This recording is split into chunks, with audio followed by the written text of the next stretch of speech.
Hey everybody, welcome to Momlitics. I'm your host, Rebecca Sheehan. Here at Momlitics, we make politics palatable for parents. You know, it is so tempting to just say, I'm not into politics. You know what? I get it. Politics is cringeworthy, it's icky, but we can't afford to not pay attention because as parents, we have a vested interest in the next generation. So my goal is to talk about politics without ruining your day, maybe even to instill a little hope in America's future. I'm really excited about today's topic because it's one that impacts nearly everyone: where we buy the things we buy, whether it's clothes, shoes, toys for our kids, or services like where we get our hair cut or where we choose to do our taxes or go out to dinner. But what happens when a company you've supported for years does something that you really don't agree with? Maybe they are outspoken on political issues or donate to causes you find cringeworthy. Or maybe they use slave labor to make their products, or, if you're Balenciaga, sexualizing young children in your latest ads. Unbelievable. And this goes for smaller businesses too. Recently, a man was kicked out of a Miami coffee shop because he was talking politics with a friend and his views didn't align with the owner's. She overheard him and literally kicked him out because of that. And there's also Penzeys, spice company, whose owner outwardly hates Republicans. He's got an About Republicans section on his website where he uses some choice words to talk about half the country. So it's a real conundrum because you don't want to support these companies, but you also don't know where else to turn. So that is the problem that a new app called Public Square is trying to solve. They take like-minded people and introduce them to companies that share their values. Now they're nationwide with about 50,000 companies listed in their database.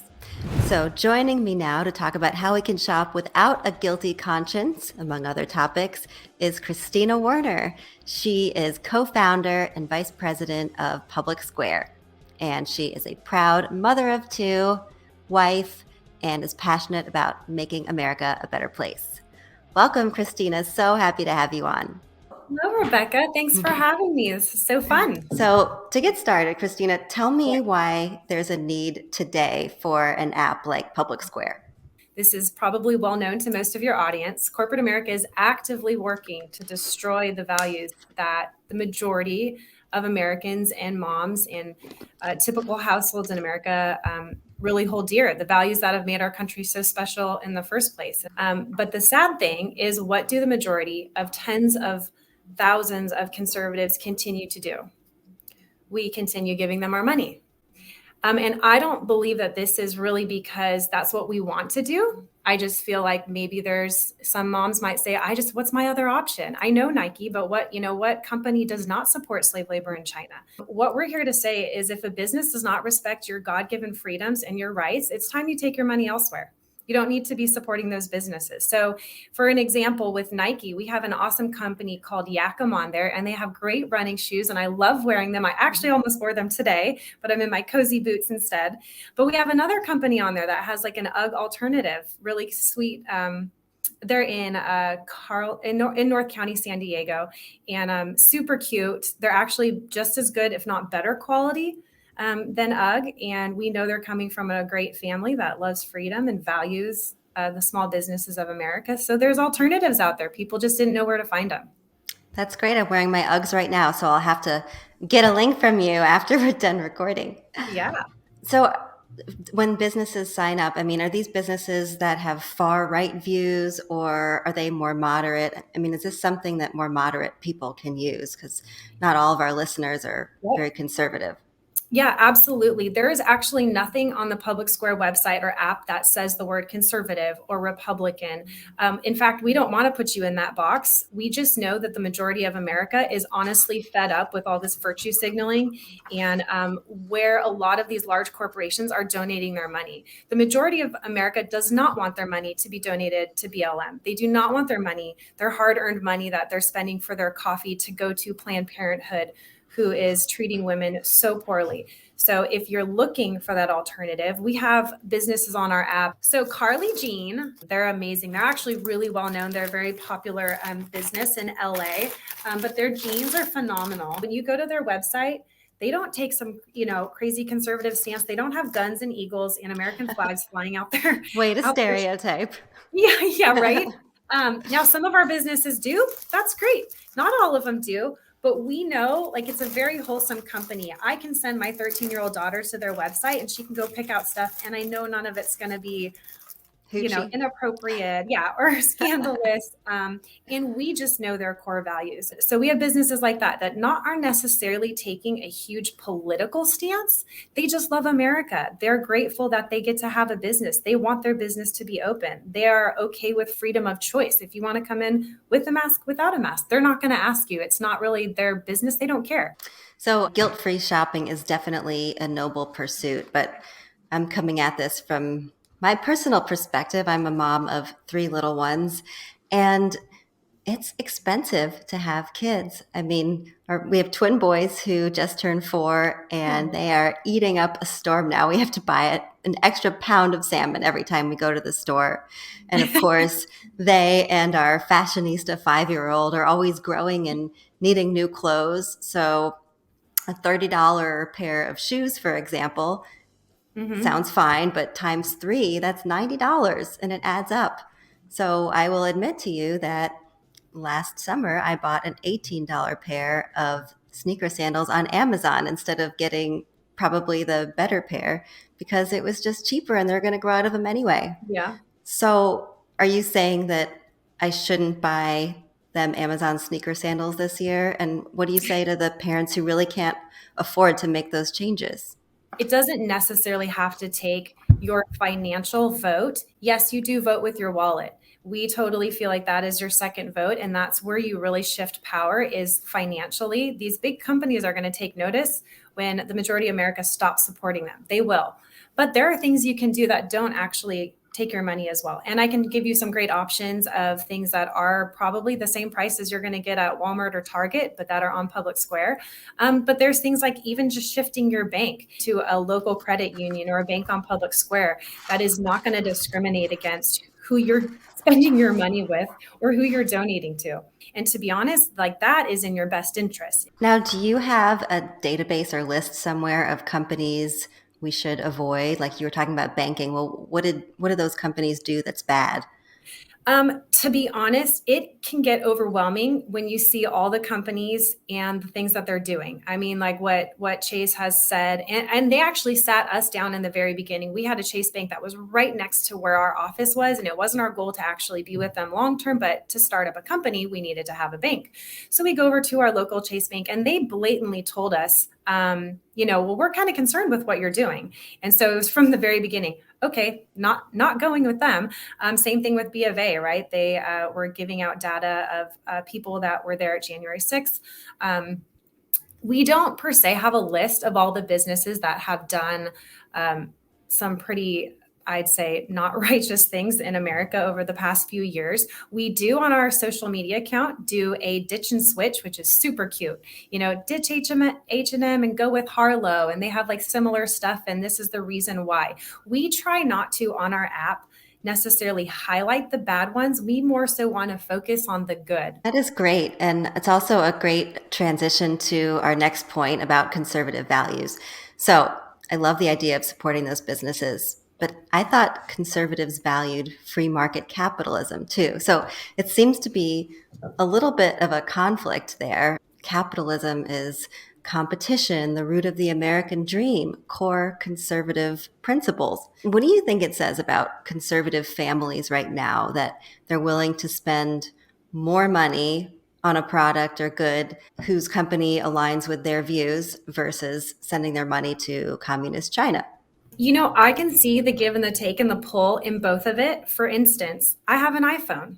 Do I really love Apple? Do I love what they stand for? No, but they actually have the best product. It's what works for me. If something comes out that's better, that is made by a conservative that has more values in alignment with me, you betcha I will be switching my phone. We actually hope the products that are on Public Square, that you fall in love with them and that they're better. Just like that alternative Uggs company, the reviews we've gotten, oh my gosh, no, it's better. In fact, I just started using a skincare called Nini, and their reviews are through the roof. I think it's actually a more quality product than any of the skincare I've used so far.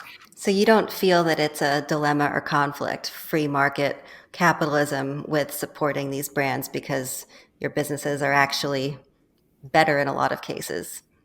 Yeah, yeah. I mean, absolutely. And I do think the majority of America is waking up to what's happening. So the companies that are purchasing everything in China, it's actually not necessarily a better product. So I've done this on Amazon.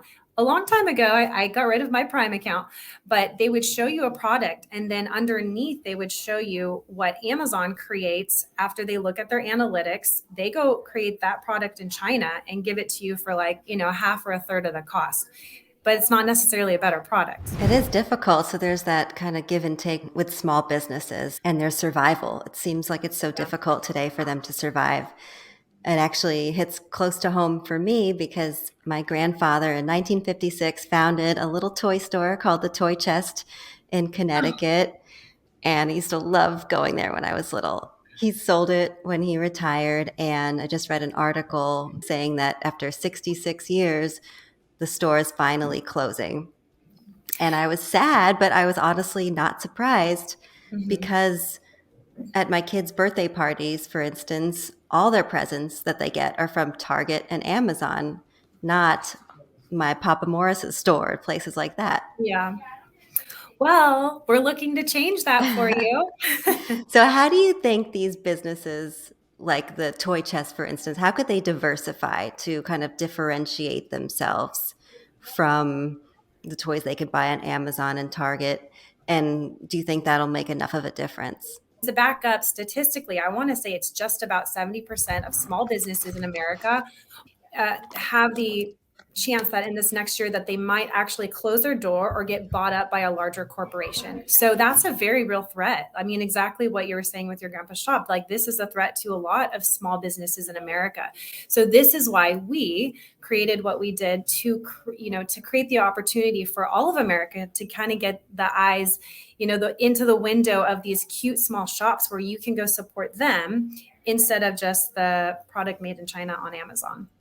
When you first jump onto the app, I think one of the top sections, one of them is called Kids. And so you can go to the kids section and there's education and tutors and this and that, but there's toys. So even the other night, there was, an Instagram post went out about LOL dolls, and I was just disgusting. These companies, the things that they're choosing to do, I just genuinely don't get it. But the doll had male parts, and it's just so weird. Yeah. Oh, go look up LOL dolls. Oh my gosh. It's nuts. And so I go look on our app really quick and find these two cute companies that make adorable dolls. I would have never known they existed. This is another one. This I have not found anywhere else but on Public Square. This guy is so cute. So what is it? Phone case? Yeah. Okay. So this is the funniest story. This guy was a school teacher, noticed that all these kids are dropping their phones. He came out with these phone cases made in the USA where a kid can just put their finger through the back of it.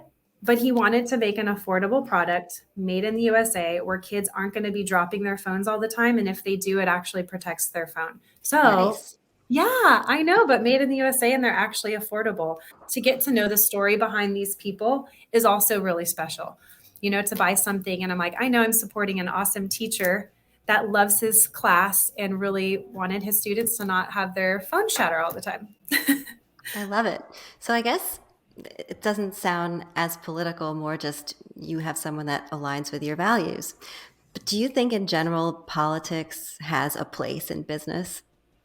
Like, should businesses be talking about their political views to begin with, whether it's liberal or conservative?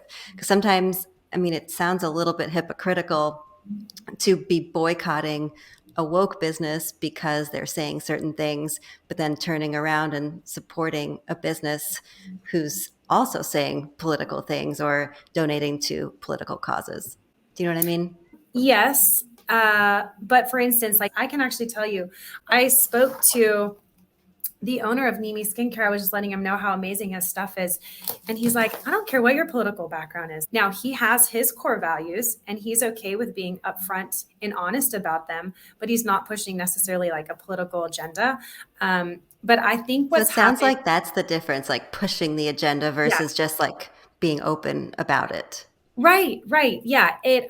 I think what's happened is in corporate America and a lot of that, like very far left leaning side, it's just gotten a little nasty. The things that That is they're true. saying, and you're like, oh gosh, I don't want my 13-year-old to go onto a makeup website and see a guy that's putting on his makeup with his beard and this and that. I don't care if you're a guy that wants to wear makeup. I really don't care at all. But to me, that just shows this virtue signaling of a company that is more concerned about what a man thinks when he gets onto their makeup website than my 13-year-old, and the average American mama. And so yeah, kind of just not okay with that. So these businesses, some of them have a political stance, a lot of them don't. They're not going to really say it necessarily outward facing, and that's okay. So it's not like this is some divisive thing where in the future we'll have a Public Square app and then a liberal version of Public Square and then everyone's Oh, only going to shop according to party line. To yeah, me, yeah, that's yeah. like the worst We possible scenario because America's already so divided.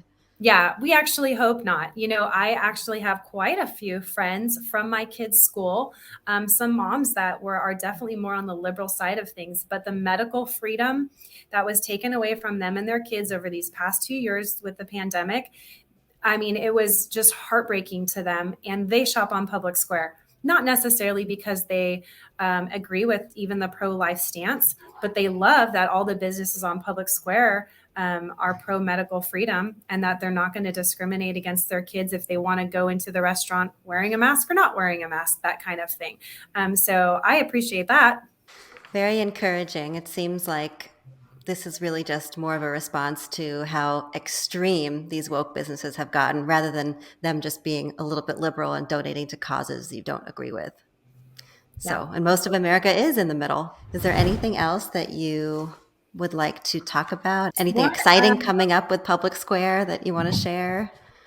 Well, we do have 1.5 coming out soon, which is going to be really great. What I've learned a lot about technology in general is we're building everything from scratch, like coding things, but this takes time. So we're really in a season of growing, and we're asking our community, the people that are the early adapters to Public Square, to really grow with us. So our ask of you is, if you jump on the app and you're like, hey, I don't see a coffee shop in my neighborhood. Well, I'm from San Diego. I know the coffee shops in San Diego that promote freedom, that love America, that are pro family.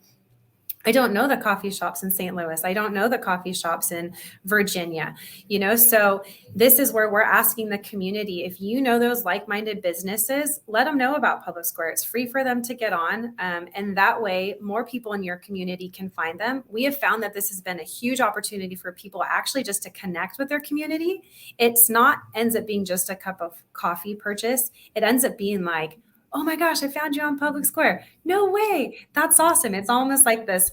I get it. Like you guys So are it's a way of so. connecting like-minded people too. Yeah, absolutely. And That then of course, is a great thing. yeah. Oh yeah, it is. It has been so fun. I think one of my favorite things is wearing my shirt in an airport when I happen to be flying and I'm on a layover in some other state and someone goes Public Square and it's kind of like, I gotcha. I know it, I know you love America and you love Like a freedom. secret hand signal or something. Yeah, yeah. So we're building, we're growing. We just went nationwide. Yes. Let's see, July. So we'll see where it's going from here. We're super honored to the people and just grateful to people who have chosen to help us grow this community and really shift the dollars away from corporate America and into the small businesses that we just absolutely adore. Awesome. So if people want to find Public Square, how can they do that? Very easy. You can go to publicsq.com, the website, and you will create a profile. jump on the app. It'll ask you your zip code. So it's going to take you to your local town unless you put in something else. And then if you have a business, then you go to the profile section and you can add your business. It takes about 6 minutes to do that. It's a pretty simple process. Or you can download the app, go use that, go support all the awesome businesses that love America, and they don't hate you. Exactly. Well, Christina Warner, thank you so much for joining me today on Momletics. Really appreciate your time. Rebecca, thank you so much for having me. It was a pleasure. I hope I get to talk with you again. Would love that. And if you enjoyed this episode, please hit subscribe so you'll know when the next episode drops. So thank you so much for being here with us on Momletics, where we make politics more palatable for parents. We'll see you next time.